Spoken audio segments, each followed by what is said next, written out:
a Belén Fernández Colomer. Ella, como he comentado, es la que coordina la Comisión de Infección de la Sociedad Española de Neonatología. Desde aquí le quiero dar mi agradecimiento personal a todo el trabajo que ha estado realizando desde que se inició la pandemia por el SARS-CoV-2. Es un trabajo que ha sido absolutamente encomiable, tanto de ella como del grupo de infección de la Sociedad Española de Neonatología, y mi agradecimiento a esa capacidad de trabajo, de obtener resultados de nuestro registro, que son los datos que va a exponer ahora. Belén, cuando quieras, el micrófono es tuyo. Hola Manuel, hola a todos los que nos estáis escuchando desde diferentes sitios. Lo primero, como siempre, agradecer y haberme permitido actuar como panelista en este interesante debate. Y como pongo en esta primera diapositiva, registro COVID-19 crónica de una pandemia. Lo he llamado así porque yo en realidad voy a ser un poco una cronista del trabajo que hay detrás de todo esto, de más de 100 compañeros neonatólogos que nos han mandado datos de 82 hospitales, de algunos participan 2, incluso 3 neonatólogos, y de toda la Comisión de Infección SENNEO que hemos trabajado codo con codo en momentos no siempre fáciles para todos nosotros. Y como todas las crónicas y todas las historias tienen un érase una vez, y ese érase una vez empezó el día 2 de marzo, cuando recibo una llamada de teléfono de Manuel, que me imagino que no tenía la cara tan relajada que vemos en esta diapositiva, y me dice: Belén, nos va a venir algo gordo. Acabo de colgar el teléfono con Fabio, como ha dicho él ahora, Fabio Mosca, el presidente de los neonatólogos italianos, y el hombre casi no podía ni hablar, se ha infectado por el coronavirus y dice que en Italia las cosas están siendo muy complicadas y esto que nos viene encima es muy gordo y que nos vayamos poniendo las pilas, que la cosa es complicada. En esos momentos recibimos también desde el Ministerio de Sanidad, a través del Centro de Coordinación de Alertas Sanitarias, la petición de colaborar en la elaboración de un documento a nivel nacional sobre el manejo de la gestante y el manejo del recién nacido. Y en esos momentos las publicaciones que había sobre todo este tema eran escasas, y acababa de salir justo publicada este consenso de los expertos de China, que eran en esos momentos el espejo en el que nos mirábamos, porque no podíamos mirar mucho más, era lo que había. Y entonces, bueno, pues fundamentalmente con eso pues nos pusimos a trabajar toda la Comisión de Infecciones, que aquí tengo el nombre, somos todas chicas y nos llevamos muy bien y trabajamos muy a gusto, siempre con la supervisión de Manuel.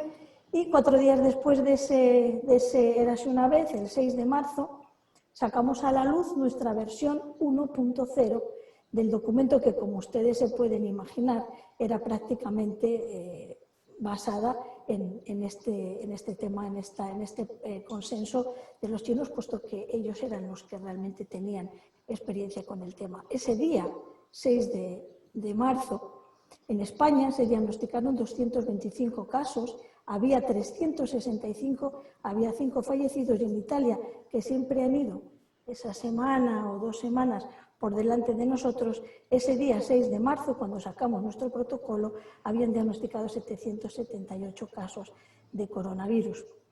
Bueno, y ahí empezó un poco todo este lío con las versiones, como también comentaba Néstor, que todo cambió muy rápido, y nosotros ya prácticamente 2 días después de haber sacado la primera versión, el día 8, ya fuimos cambiando, sobre todo lo primero que cambiamos, el tema de la lactancia materna. Ustedes saben que los chinos defendieron y siguen defendiendo en sus recomendaciones la separación del niño, la retirada de la lactancia, y no solo los chinos, hay otros países, por ejemplo la Academia Americana de Pediatría, los irlandeses, que siguen abogando por separar al niño para evitar el contagio perinatal.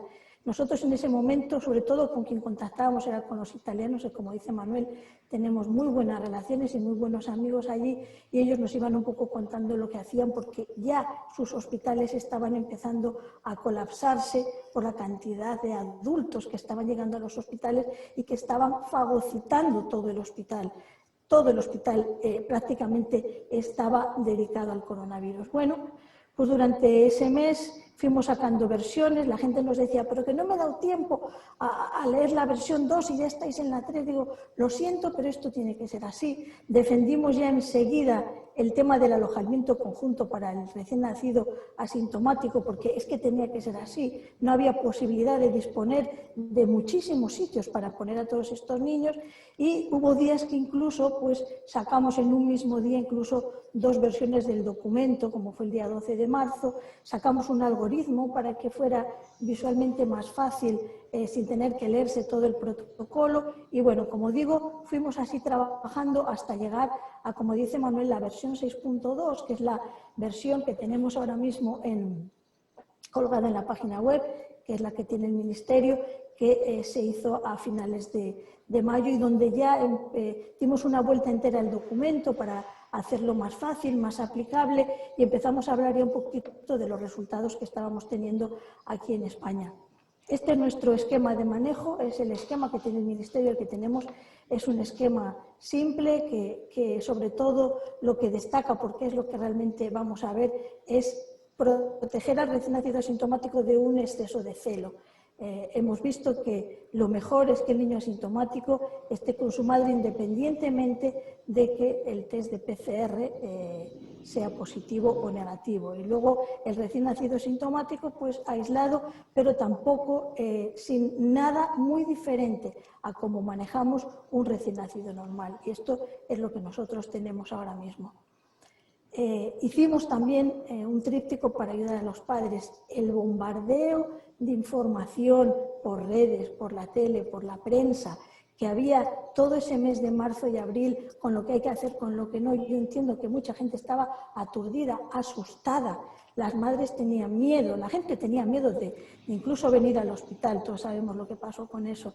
Y entonces intentamos dar una información todos en la misma línea, veraz, clara, mensajes claros para los padres, y sacamos este tríptico, que además quiero decir aquí que este tríptico también pone de manifiesto esta gran cualidad que tenemos los españoles, y eso hay que decirlo, que es el altruismo, que se vio mucho durante esta pandemia, los makers haciendo las máscaras, haciendo respiradores, todo el mundo colaborando. Bueno, pues estos preciosos dibujos los hizo una ilustradora, amiga de una de las miembros del equipo de la Comisión de Infecciosas, y nos las regaló para poderlas poner en el tríptico. Pues bien, a la vez que estábamos con todo este tema del documento, y un poco, porque los chinos seguían un poco RQR con el tema de la separación, pues dijimos, bueno, necesitamos saber si vamos por el camino bueno, si con estas recomendaciones que estamos haciendo no nos estamos equivocando.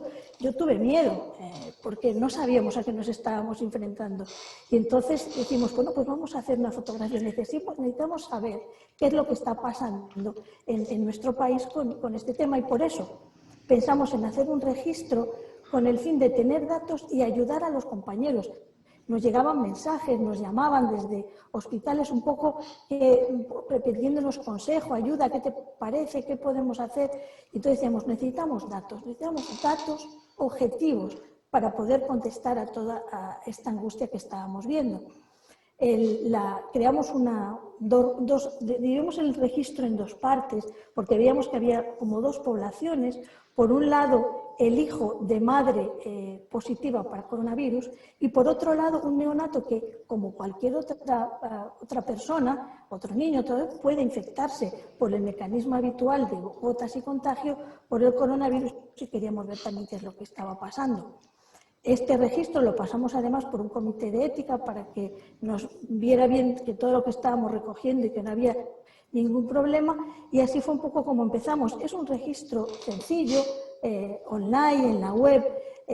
porque en esos momentos tampoco podemos pedir a los compañeros, sobre todo a algunos compañeros que estaban realmente pasándolo mal, que perdieran demasiado tiempo en meter estos datos. Entonces hicimos un registro sencillo, fácil de completar, y añadimos un campo de texto al final, lo que llamamos comentarios al caso, para que la gente ahí nos contase un poco su opinión de ese caso, qué le parecía, porque eso realmente nos ayudó mucho a comprender alguna de las cuestiones. Bueno, pues ahora lo que voy es a pasar a, como decía el compañero, hablar de nuestro libro y vamos a ver un poquito el resultado de este registro. El primer resultado yo lo llamo así, aplanando la curva. Y es que lo que vimos es un poco un reflejo de lo que pasaba en el resto de la población. La curva tuvo un pico y la curva empezó a bajar.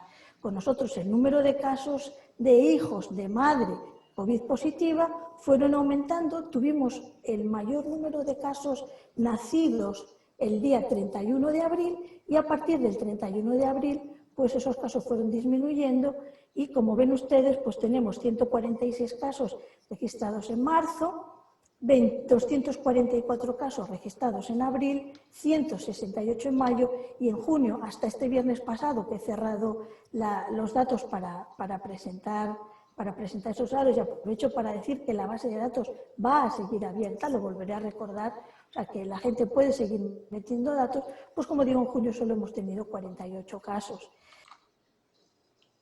Para lo bueno y en este caso ha sido para lo malo.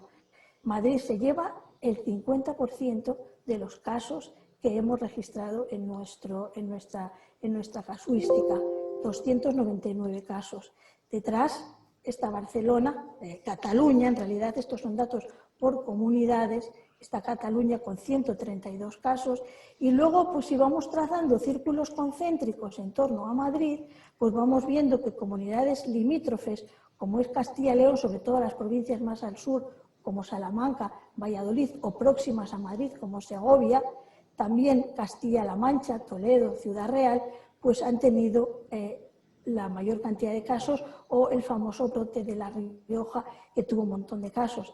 En este caso hemos salido mejor parados las provincias del norte, las comunidades del norte, que somos un poco España vaciada y eso también es malo para unas cosas, pero ha sido bueno para esto y llama la atención que comunidades grandes como es Andalucía, que tiene el mayor número de nacimientos de España, o Murcia, con una tasa de natalidad muy alta, pues tuvieron poquitos casos. Hemos tenido casos en todas las comunidades, excepto las ciudades de Ceuta y Melilla, que no tenemos ningún caso registrado, no sabemos si los hubo o no, pero en el registro no están. Tenemos registrado un caso en Canarias y 16 casos en las Islas Baleares. Han enviado datos 82 hospitales del país y desde 37 provincias de España han tenido casos que están en el registro. Bueno, ¿y qué es lo que los datos nos arrojan? ¿Cómo eran nuestras gestantes? Bueno, pues nuestras gestantes eran mujeres en torno a 35 años, el 70% de ellas eran mujeres sanas, sin ningún antecedente de patología previa al embarazo y quizá dentro de las patologías pues destaca como más frecuente la obesidad, que como sabemos es una de las epidemias ahora del siglo XXI, ¿no? La mayoría de las gestantes, lógicamente, como la infección dieron a luz estando infectadas muchas de ellas, la mayoría de las gestantes se contagiaron en el tercer trimestre del embarazo, pero estamos ahora empezando a tener datos ya de segundo trimestre, o sea, mujeres que en el segundo trimestre se infectaron y van a tener los niños ahora en el verano, y es también interesante desde el punto de vista de las formas congénitas, pues ver un poco embarazadas que se infectan no ya en el tercero, sino en fases más precoces de la gestación, a ver qué es lo que pasa con los recién nacidos. Desde el punto de vista de la clínica, Néstor decía que había leído que hasta un 15% de las gestantes pueden ser asintomáticas, pues en España, Néstor, el 50% de las gestantes que vienen a dar a luz son asintomáticas, el 50%, y entre asintomáticas y leves el 83%, lo mismo que cualquier persona de 35 años de la población general. Lo que vemos es que nuestras gestantes, su sintomatología por coronavirus no difiere de la población no gestante. Pero quiero pararme un poquito en esta gráfica de aquí de la derecha, para explicar una cuestión que es el tema de las asintomáticas y las graves, que nos ha llamado una cosa la atención y otra la esperable.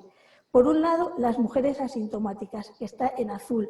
Vemos cómo los casos de mujeres asintomáticas que venían a dar a luz con PCRs positivas pero asintomáticas fueron subiendo a lo largo de la recogida de los datos. Y esto fue fundamentalmente, y yo recuerdo también como una crónica cómo empezó todo esto, y recuerdo que fue una llamada de la doctora Ana Remesal, que es la jefe de servicio de Salamanca, que me llamó a finales del mes de marzo y me dijo: Belén, estamos viendo gestantes que vienen a dar a luz, que están asintomáticas, no se toman ningún tipo de medidas en el paritorio porque no tienen síntomas, y en el puerperio empiezan con fiebre, con síntomas, y resulta que son positivas y nadie había tomado medidas de precaución. Esto me parece muy grave y los obstetras de mi hospital van a empezar a cribar a todas las embarazadas. Yo lo comenté con los compañeros de Oviedo, en Oviedo no lo hacíamos, y el compañero de Oviedo, a través del WhatsApp, que fue como funcionamos mucho en toda esta pandemia, tenía un grupo de obstetras de toda España y mandó el mensaje. La mayoría funcionaban por síntomas. Recuerdo que también eran momentos donde teníamos problema de número de PCRs. Se estaba prácticamente diagnosticando por clínica porque no había PCRs. Pero hay que recordar que estas mujeres venían a dar a luz y el parto, el momento del parto, es un momento de mucha generación de aerosoles y mucho problema, sobre todo para los sanitarios. Entonces, en base a esto, a primeros de abril más o menos, se empezó a hacer el cribado universal y por eso aparecen estos aumentos de asintomáticas. Pero también quiero llamar la atención de las barritas naranjas, y es el porcentaje de gestantes graves. Vemos que los casos graves en el mes de marzo eran el 10%, pero fueron disminuyendo hasta prácticamente en el mes de junio no hemos reportado ningún caso de gestantes graves. ¿Y esto por qué? Yo tampoco tengo una explicación clara. Hay voces en Italia que yo he oído de virólogos, infectólogos que hablan de que quizás a lo largo de la pandemia, y es como se van extinguiendo las pandemias, las cargas virales en los infectados pueden ser más bajas y entonces el virus es más difícil que a lo mejor de las vías altas pase a las vías bajas y produzca formas más graves. O quizá, como hablan otros, que el virus pueda estar mutando y a lo mejor esas mutaciones sean formas más leves del virus. Eso no está demostrado ni ahora mismo se sabe, pero lo que nosotros hemos visto es que las formas graves por coronavirus han ido disminuyendo y en junio no hemos tenido ningún caso. Son 597 gestantes, hubo 9 gestaciones gemelares, por eso son 606 recién nacidos. Fundamentalmente el diagnóstico de las gestantes se hizo por PCR, 534 casos. Y ya tenemos diagnósticos serológicos. Estos diagnósticos son más hacia mayo y junio porque ya hay más disposición de serología que al principio no la había, y hay lugares en los que si la mujer está asintomática se basan el diagnóstico en test serológicos, la IgM o la IgG. Y luego hay 13 casos diagnosticados exclusivamente por la clínica, que esto al contrario son casos del principio, cuando los test de PCR pues estaban realmente muy caros y no había disposición para hacerlos, y generalmente eran mujeres con una clínica franca y habitualmente con un contacto positivo claro. Tenemos resultados de estudios del líquido amniótico, de placenta, poquitos casos, pero de esto seguramente pronto sabremos más, porque hay 2 estudios importantes en marcha, el estudio GESNEO que se hace en la Comunidad de Madrid y otro estudio que se está liderando también desde el Vall-d'Hebron en Barcelona, que han recogido y guardado y congelado todas estas muestras para realmente ver si hubo afectación en placentaria, si hubo afectación del corion, etcétera, o cómo está esta cuestión. Bueno, el porcentaje de cesáreas fue alto. Para lo que es nuestro país, un 32% de cesáreas es un porcentaje realmente alto, pero aquí pasó un poco a la inversa con las asintomáticas. Fíjense que en marzo el 55% de los hijos de madre con coronavirus nacieron por cesárea, poco comparado con los chinos, que debe ser el 90 y pico %, pero esto es muy alto para España. Y además nosotros preguntábamos en las cesáreas si la cesárea se había hecho por COVID o por otros motivos obstétricos, y nos contestaron en 39 mujeres que la cesárea se había hecho por COVID. Generalmente eran formas graves y por eso las cesáreas motivadas por COVID, a la vez que bajaron las formas graves de la infección, pues fueron bajando el número de cesáreas. De media es un 32%, pero va bajando también. Esta tasa tan alta yo creo que también está relacionada con los momentos difíciles en esa época y que a veces se dice que es posible que la clínica por coronavirus pueda incluso confundirse con sintomatología, con preeclampsias, que son casos graves y que en esos casos a veces la cesárea es necesaria de hacer. Bueno, ¿y qué pasó con los hijos de esas 597 gestantes? Pues hemos visto una cosa, y es que aunque en algunos sitios hablan de tasas de prematuridad más bajas de lo habitual, pues nosotros al revés tenemos una tasa de prematuridad del 15%, por encima de la media, sino que me corrija Manuel luego en la discusión. Yo creo que en España la tasa de prematuridad menores de 37 semanas está en torno al 15% y de grandes prematuros en torno a un 2-3%, y tenemos cifras más altas. Y en cuanto a la reanimación, que se han escrito muchos trabajos hablando de la reanimación en los hijos de madre de COVID, nosotros tenemos un párrafo en nuestro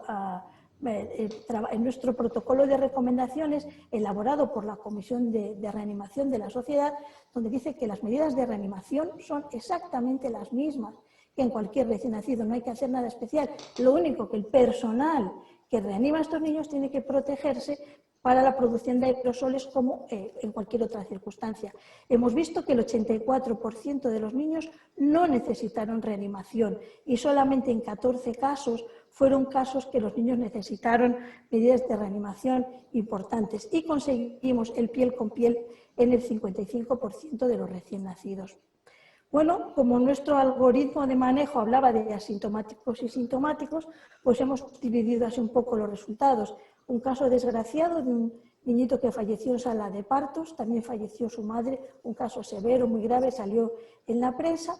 El 80% de los hijos de madre coronavirus positivo han nacido asintomáticos y 119, un 20% con síntomas. Pero aquí pongo el asterisco porque dentro de los síntomas incluyo la prematuridad, porque son niños que luego ingresaron, y los prematuros son en torno que hayan ingresado como 85, lo que quiere decir que los niños con síntomas eran pocos y eran síntomas no de coronavirus, sino un niño con una taquipnea o con otra sintomatología.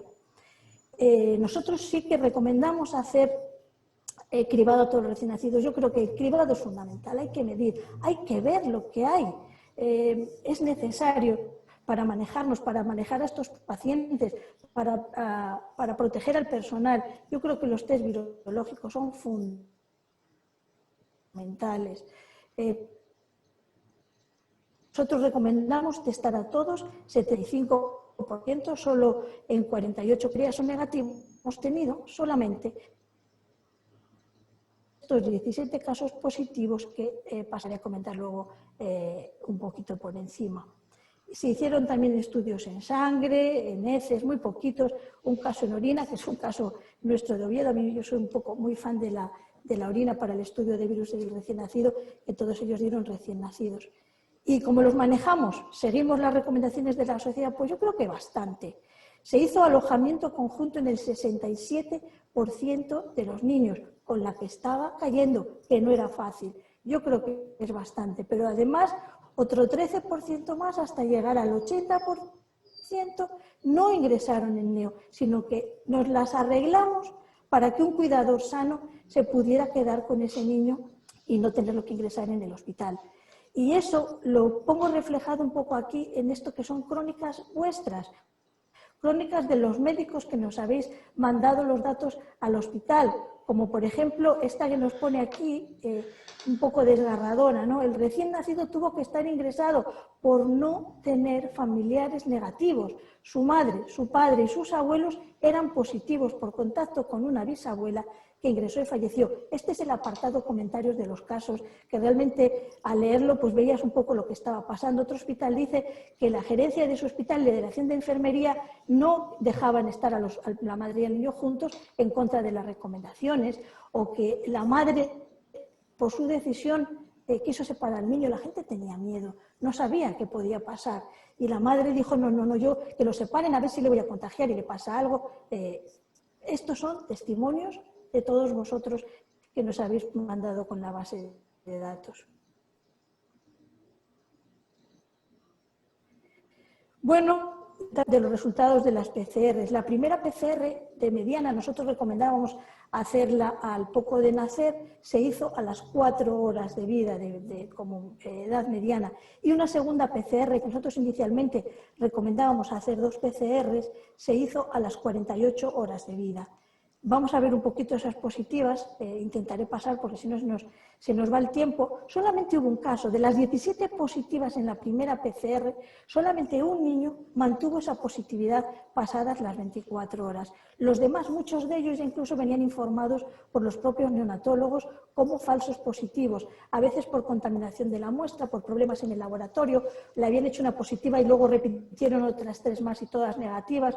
Por tanto, en realidad solo hay un caso que realmente tuvo las 2 PCRs positivas, pero este era un niño que estaba en alojamiento conjunto con su madre y la primera PCR se hizo a las 12 horas. Luego realmente no sabemos cuándo se contagió, si fue algo perinatal o en realidad fue un contagio postnatal por la madre porque estaba con lactancia materna y en alojamiento conjunto.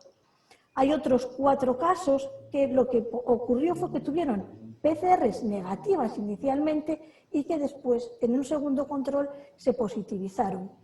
Hay un primer caso, que es un niño que también, son generalmente casos de madres con clínica, una de ellas una mamá muy grave que luego acaba falleciendo, pero el primer caso sí que es un niño que está en alojamiento conjunto con la madre, con lactancia materna, y que esa segunda PCR positiva es a las 26 horas, o sea, después de haber estado 20 y pico horas en contacto con su madre. Los otros 3 son niños que al nacer por cesárea se ingresan, se separan de la madre, no hacen piel con piel y no reciben lactancia materna. Ingresan en la unidad de neonatología, uno de ellos en la UCI porque era un prematuro con distrés. Esos casos realmente no se puede decir que sean claramente verticales, se habla, bueno, podían ser falsos negativos y luego apareció el positivo, pero también son niños que han estado en una unidad y luego, como vamos a ver en los otros casos, pues puede haber contagios nosocomiales. Finalmente, este caso, los propios autores, los propios médicos que nos lo mandan, dicen que ellos sí que tienen posible duda de que pueda ser un caso vertical. Es un niño asintomático, todos son asintomáticos, ya lo ven, salvo el prematurito con distrés transitorio, todos son asintomáticos. Este se le hizo analítica, placa de tórax y lo que está es esperando para hacer un estudio serológico para ver si realmente hay una respuesta a la infección o no. El segundo registro son los neonatos COVID positivos. Y en este caso, pues superponiéndonos un poco a los hijos de madre positiva, pues también los casos de neonatos con contagio postnatal fueron mucho más frecuentes en Madrid, en Cataluña y los casos también en las comunidades limítrofes a Madrid, que era donde realmente estaba el foco de infección. Son 40 casos en 21 hospitales y en 13 provincias.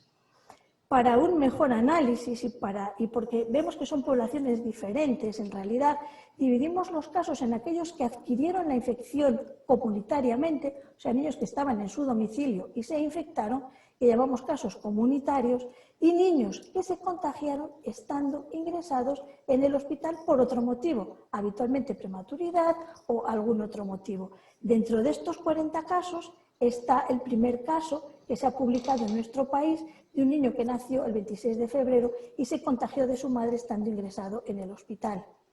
Bueno, lo que vemos es que tenemos casos asintomáticos que se detectaron por estudios de contactos o por niños que ingresaban al hospital, iban a ir a ingresar al hospital por otro motivo. Un caso de estos asintomáticos es un caso del Gregorio Marañón de un niño que estaban siguiendo por ser hijo de madre COVID positivo, que había sido negativo y en el seguimiento que se hacía telefónico o por contacto le repitieron la PCR y se había contagiado postnatalmente porque la madre seguía con clínica. En general, los sintomáticos tuvieron formas leves de la infección y solamente 4 niños tuvieron que ingresar en la UCI por cuadros graves. Los diagnósticos que se marcan son fundamentalmente infección de vías altas en 11 casos, las formas leves, 4 casos con síndrome febril con buen estado general, un niño con una diarrea y un distrés leve. Se hizo pocas analíticas y pocas placas y prácticamente no se encontró nada. Y en los días de estancia prácticamente lo dicen todo sobre la gravedad de estos niños. 2,5 días de estancia mediana. Incluso hay 4 niños que no ingresan, 2 de los asintomáticos, incluso 2 asintomáticos con febrícula, que no llegaron a ingresar porque el estado general del niño era muy bueno. Y esos 4 casos graves los enlazo un poco con lo que comentaba Octavio de las coinfecciones y de los niños con patología previa.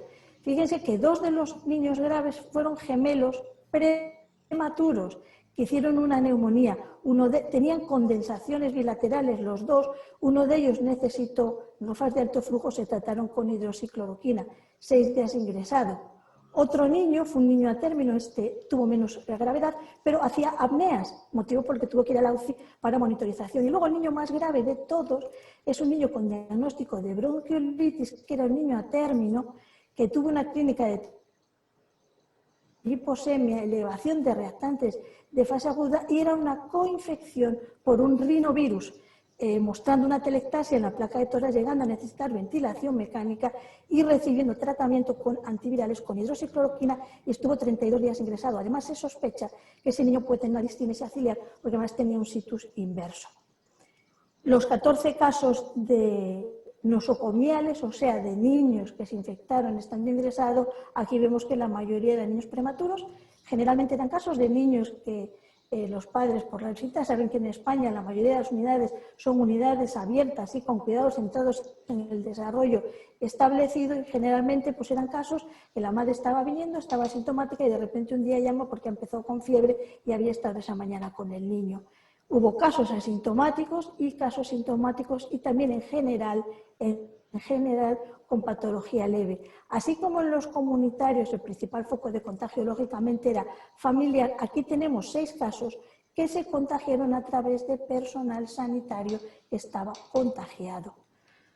Los casos leves, 14 casos, fueron clínicas asintomáticas, hubo alteraciones de la placa en 4 casos, pero con muy poca clínica, o sea, muy poca traducción clínica, y los 2 niños únicos que recibieron hidroxicloroquina eran unos gemelitos también prematuros que tenían una inmunodeficiencia combinada severa y además una infección congénita por citomegalovirus.